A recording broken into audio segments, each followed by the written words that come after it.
اور جب موسیٰ نے اپنے شاگرد سے کہا کہ جب تک میں دو دریاؤں کے ملنے کی جگہ نہ پہنچ جاؤں ہٹنے کا نہیں، خواہ برسوں چلتا رہوں۔ جب ان کے ملنے کے مقام پر پہنچے تو اپنی مچھلی بھول گئے، تو اس نے دریا میں سرنگ کی طرح اپنا رستہ بنا لیا۔ جب آگے چلے تو موسیٰ نے اپنے شاگرد سے کہا کہ ہمارے لیے کھانا لاؤ، اس سفر سے ہم کو بہت تکان ہو گئی ہے۔ اس نے کہا کہ بھلا آپ نے دیکھا کہ جب ہم نے پتھر کے پاس آرام کیا تھا تو میں مچھلی وہیں بھول گیا، اور مجھے آپ سے اس کا ذکر کرنا شیطان نے بھلا دیا، اور اس نے عجب طرح سے دریا میں اپنا رستہ لیا۔ موسیٰ نے کہا یہی تو وہ مقام ہے جسے ہم تلاش کرتے تھے۔ تو وہ اپنے پاؤں کے نشان دیکھتے دیکھتے لوٹ گئے۔ وہاں انہوں نے ہمارے بندوں میں سے ایک بندہ دیکھا جس کو ہم نے اپنے ہاں سے رحمت یعنی نبوت یا نعمت ولایت دی تھی اور اپنے پاس سے علم بخشا تھا۔ موسیٰ نے ان سے جن کا نام خضر تھا کہا کہ جو علم خدا کی طرف سے آپ کو سکھایا گیا ہے، اگر آپ اس میں سے مجھے کچھ بھلائی کی باتیں سکھائیں تو میں آپ کے ساتھ رہوں۔ خضر نے کہا کہ تم میرے ساتھ رہ کر صبر نہیں کر سکو گے، اور جس بات کی تمہیں خبر ہی نہیں اس پر صبر کر بھی کیوں کر سکتے ہو؟ موسیٰ نے کہا خدا نے چاہا تو آپ مجھے صابر پائیے گا اور میں آپ کے ارشاد کے خلاف نہیں کروں گا۔ خضر نے کہا اگر تم میرے ساتھ رہنا چاہو تو شرط یہ ہے مجھ سے کوئی بات نہ پوچھنا جب تک میں خود اس کا ذکر تم سے نہ کروں۔ تو دونوں چل پڑے، یہاں تک کہ جب کشتی میں سوار ہوئے تو خضر نے کشتی کو پھاڑ ڈالا۔ موسیٰ نے کہا کیا آپ نے اس کو اس لیے پھاڑا ہے کہ سواروں کو غرق کر دے؟ یہ تو آپ نے بڑی عجیب بات کی۔ خضر نے کہا کیا میں نے نہیں کہا تھا کہ تم میرے ساتھ صبر نہ کر سکو گے؟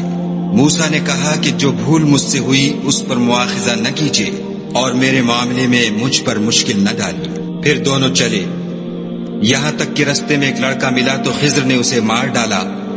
موسیٰ نے کہا کہ آپ نے ایک بے گناہ شخص کو ناحق بغیر قصاص کے مار ڈالا، یہ تو آپ نے بری بات کی۔ خضر نے کہا کیا میں نے نہیں کہا تھا کہ تم سے میرے ساتھ صبر نہیں ہو سکے گا؟ انہوں نے کہا کہ اگر میں اس کے بعد پھر کوئی بات پوچھوں یعنی اعتراض کروں تو مجھے اپنے ساتھ نہ رکھیے گا کہ آپ میری طرف سے عذر کے قبول کرنے میں غایت کو پہنچ گئے۔ پھر دونوں چلے، یہاں تک کہ ایک گاؤں والوں کے پاس پہنچے اور ان سے کھانا طلب کیا۔ انہوں نے ان کی ضیافت کرنے سے انکار کیا۔ پھر انہوں نے وہاں ایک دیوار دیکھی جو جھک کر گرا چاہتی تھی تو خضر نے اس کو سیدھا کر دیا۔ موسیٰ نے کہا کہ اگر آپ چاہتے تو ان سے اس کا معاوضہ لیتے تاکہ کھانے کا کام چلتا۔ خضر نے کہا کہ اب مجھ میں اور تم میں علیحدگی، مگر جن باتوں پر تم صبر نہ کر سکے میں ان کا تمہیں بھید بتائے دیتا ہوں کہ وہ جو کشتی تھی غریب لوگوں کی تھی جو دریا میں محنت کر کے یعنی کشتیاں چلا کر گزارا کرتے تھے، اور ان کے سامنے کی طرف ایک بادشاہ تھا جو ہر ایک کشتی کو زبردستی چھین لیتا تھا، تو میں نے چاہا کہ اسے عیب دار کر دوں تاکہ وہ اسے غصب نہ کر سکے۔ اور وہ جو لڑکا تھا اس کے ماں باپ دونوں مومن تھے۔ ہمیں اندیشہ ہوا کہ وہ بڑا ہو کر بد کردار ہوگا، کہیں ان کو سرکشی اور کفر میں نہ پھنسا دے، تو ہم نے چاہا کہ ان کا پروردگار اس کی جگہ ان کو اور بچہ عطا فرمائے جو پاک تینتی میں بہتر اور محبت میں زیادہ قریب ہو۔